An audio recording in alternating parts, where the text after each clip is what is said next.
Hey everybody, this is Coach Tara, hailing to you from Enosburg Falls, Vermont. This is the official first actual video that I've made since I made the move from Florida to Vermont. So I'm kind of excited. I wanted to make a very special live broadcast yesterday for Christmas. And there was absolutely no audio. It was impossible to even put captions on it. And I was so mad because it was so good. So I said, you know what, no worries. Finish your day, enjoy your time, and go ahead and make the video today. So have you ever just felt completely alone, completely unable to make those ends meet? Have you ever felt, I know a lot of people during this holiday season have felt the incredible pressure to really try to make this a joyous time of year. And I'm not going to blame it on commercialism. I'm not going to blame it on any of that. I'm going to blame it on nothing. I'm just going to say that it's pretty normal for people to feel inadequate during the season. It's not because we can't buy $5,000 worth of presents for each member of our family and friends. It has more to do to it than that. So I want to give you a Christmas story, an experience that I had. I would say it's just under 15 years ago, and also do a little bit more talking and about today, and see if that can inspire you, can uplift you, can help you to feel less inadequate during this holiday season, if that's what you're feeling. If you're not, awesome. You can watch this. Maybe you know somebody that could benefit from it and share it. Or you could just not watch it and just have a merry holidays, and I'm really excited for you, and that's awesome. Because there are people out there that do not struggle during this time, okay? That I'm going to acknowledge that. So let me go ahead and tell you the story. I'm going to say 14 years ago, I was working at a car dealership in Maine called Lee Automalls. I was working at the store in Westbrook. We were a Dodge Chrysler Jeep store. It was a fantastic job. I'm going to give you a little background on that. It was amazing. They put us through a week's worth of in-depth sales and mindset training before we ever hit the floor. They gave us a considerable amount of time to work on an actual salary. And then you could come off that salary and move into a situation where you were on the draw and working straight for commissions. Now, if any of you have ever sold cars before, most dealerships don't do that. They might train you a little, but you're going to be working off the draw right away, and that can be pretty difficult. And it could be, for somebody that's a natural at it, it can be great. So either way, it's a commissions only kind of job. It's not the kind of job where the employer has to worry about making sure you're paid. You have to make sure that you're paid, and they pay you commissions on the vehicles and the units that you sell. Okay? This place took it a step further, and it was a wonderful place to be. I learned an awful lot about myself. I learned an awful lot about other people, and I learned an awful lot about sales and mindset, and it helped me transition into where I am today. Okay? So here I was, and it was December, 14 years ago, and my daughter was just getting to the point where she was like, I was really good at making sure that Santa is alive, and I still want Santa to be alive, and I'm very passionate about that. It's just my thing. I don't think, it's my thing. And my daughter was just coming to that period where it was getting a little touchy. Kids in school were telling her that Santa wasn't real, and I had it all set up a completely different way. I didn't have it like, oh, he was some mythical creature that lived on the North Pole. He was just a guy that helped parents make it happen. Okay? So I was nervous because I had been on the draw. I was not a great producer when I sold cars. I did not make a lot of money selling cars. I never had a really great month selling cars as far as producing and building my own income. So I was always in the draw, and it was scary. It was scary for me. And this month, I was worried that I was going to have to choose between paying my rent or making Christmas happen. And I'm talking about making sure that I had food for a Christmas dinner, making sure that Sarah had some gifts that I felt that she wanted and deserved, and making sure that anything like that went on. So I was nervous about it, and I was out at the break area with Michael Maganaro. I don't know where he is, but I remember who I was talking to, and I let him in on it. That I was afraid that I was going to have to uh, say that Santa wasn't coming this year. And, we didn't get deep and we didn't start crying, and it was just something that just kind of came up and it went back out, and we just continued having our conversation. But I was really, really nervous. And I'm sure that you can relate to that. I'm sure that at one point in your life you can feel that and know how hard it can be, and you've seen other people that experience it. It was just hard. So what Michael McEnroe did next. Now, I'm going to get to the point of this soon, but I want to tell you the story. Is he went and hooked up with David Latterbush, and he was in the Dodge showroom. And Michael McEnroe, I believe he was in the Dodge showroom too, and he said, "Hey, Tara has to make a choice. She's either not going to pay rent and get a 3-day notice, and who knows what's going to happen, or she's going to pay the rent and she's going to have to explain that Santa couldn't make it to the house. That literally what she has is what she has." And they decided to do a campaign, and they went around to every member, and it was a rather large dealership for a small town. It's Westbrook, just outside of Portland. That's a relatively small city, so it was a pretty big dealership. We had 3 separate showrooms. We had hundreds of people working there. There was probably at least a sales staff of 40 in the main rooms, and then we had a buy here, pay here. We had Dodge, Chrysler, and we had Jeep, and we had used cars, and we had an office of like 15 women and men that made sure our paperwork was all right. We had 4 finance people. We had a whole department for the buy here, pay here. They had their own finance people. We had the detailers. I think there was 5 guys in detail. A service department that was loaded with people. It was a pretty large dealership. And they went to everyone in the dealership, every single person, and said, "Listen, we don't want this to be the year that Tara has to make this kind of choice.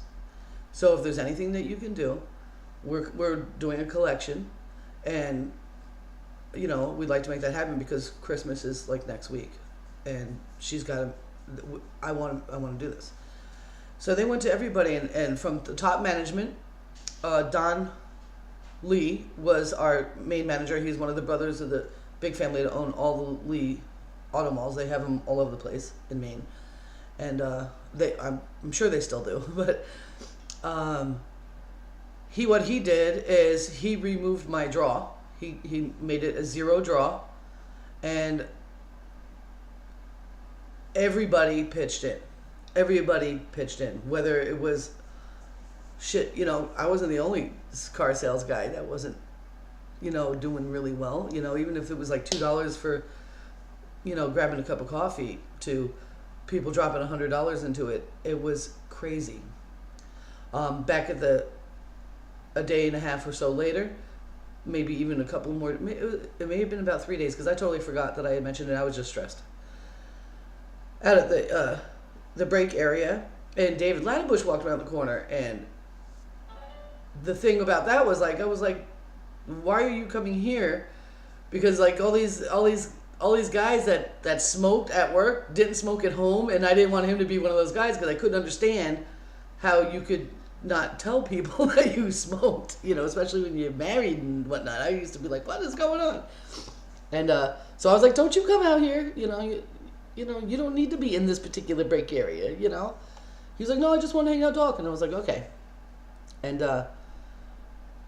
he reached in his coat, and he pulls out an envelope, the envelope that you see a greeting card would go in, but this envelope is like fat. And immediately I'm just like, no, when I saw it, and he was like, no, you're taking this. And I opened it, and everyone in the dealership had signed it, and there was $700 and some odd in there. And the rule was that I had to spend what I had on rent, and every other dollar in there had to go to making sure that my daughter knew Christmas came and that Santa made it happen. And holy moly, was that the most amazing thing I've ever experienced. I think I had like 2 days to go shopping, and it was an amazing Christmas. It was magic. It was absolute magic. And since then, anytime that I have been able to even direct, like Michael Maganaro didn't have the money to make sure that I didn't have to say that Santa wasn't coming this year. David Ladderbush did not have the money on his own either. No one in particular in the whole place could have done that. They had to do it together. And all it took is one person saying, I want to see a difference for this. That's all it took. Okay? So what my message to you this holiday season, this Christmas, this Hanukkah, whatever you're celebrating, this time of year is really powerful. And if you have an opportunity to do something for someone, even if you can't do it by yourself, take that opportunity. Take that opportunity, do it now, because you will be amazed at the things that start to happen for you. So let me go ahead and jump up to this year. Since I've moved here, I really wasn't prepared for the move financially anyway. I had to borrow money to get here. I was only able to borrow enough money to get here. You know what I mean? I didn't come up with the money to get the lights turned on and this turned on and that turned on. It was a really difficult move. It was a difficult move, but it was time for me to go from where I was, and it was a choice between spending that kind of money just moving down the street somewhere in a town that's away from my family, or to be able to come here and experience living in a small town again and feeling like a human being again instead of just somebody driving down US 19. And so as soon as I got here, I got to work. I started working a day job right away because I knew I had to get those things done. And it's been amazing. It's been amazing. And I finally got myself into a job that I can work during the day and not feel like, oh my God, I'm so exhausted and have no time. So I can start to work on my business again because that's my passion. However, I start looking around. I'm like, oh gosh, what are we going to do for Christmas dinner? And my friend, she's the most generous person in the freaking world. She was like, well, I got some, because I was like, I want to do Italian Christmas, and lasagna is not a cheap dish to make. And she's like, well, I've got noodles and I've got some sauce, and she makes this incredible homemade sauce. She was like, so we could just go to the store, we could just get some, and she just made the whole thing happen. And I was able to, from the leftover pumpkins that I pureed so I could make some soup. Do you want to come up here, Addison? Come on. I was able to make a 3-course dinner that was absolutely amazing, and Christmas was amazing. There weren't hundreds of dollars or thousands of dollars worth of Christmas presents under the tree. I still only had the little tiny tree. I wasn't able to get the big tree that I wanted to get, and all this fun stuff, all those things that you think make you stressed out. But the reality of it is, it was one of the most beautiful holidays I ever experienced. It was an awful lot like that Christmas that I had there in Maine at Lee Automall and what those folks did for me. So my message to you is this: cheer up and keep your eyes out. And remember that even if you don't feel like you have resources, you do have resources. If you see that something is happening for someone and it's not comfortable, or it's not something that you don't want to see people suffer, whatever you can do, try to do it. Okay? Just try to do it. And it's really amazing what can happen for you. Because sometimes when you're in the middle of your being generous, in the middle of you being the one that connects a dot for somebody, you might be in your own pain. And you have to have faith, and you have to understand that even though you might be in your own pain, it's going to work out. So that's my holiday message for you. I'm super excited about this week having off. I'm actually working at a school district, so I have school weeks off, and I'm going to be loading up on my content and making video and getting it out there because I have powerful message to share with people, and I don't need to slow down on that anymore or for any other reason, because it's wonderful living in a small town across the driveway from your family. It's wonderful being able to go to work at 8 in the morning and come home by 3 o'clock, 3:30. It's wonderful to know that there's 1,500 people that live in this town. It's wonderful to know that when I go for a ride, it is just this absolutely gorgeous scenery, and the air smells like maple. It's wonderful, the experiences that I'm having. And I need to transmit that to you so that you can experience some of the dreams that I'm experiencing right now. So you don't have to have everything, but you have to have what it takes. You don't have to have all the money in the world, but you have to understand that you can access that. You can access your abundance this holiday season and after this holiday season throughout the rest of the year. So with that being said, this is Coach Tara. I want to thank you so much. Come and join us on Wednesday night for round 2 of the Attraction Marketing Workshop. The first one is absolutely amazing. So go ahead to coachtara.com/weekly webinar. Get registered now. It's going to fill up. It's absolutely fantastic. And it's going to help you put some direction for your business in place so that you can grow and build your business, because you deserve to build your business. You deserve to have everything it is that your heart desires. And that's a fact.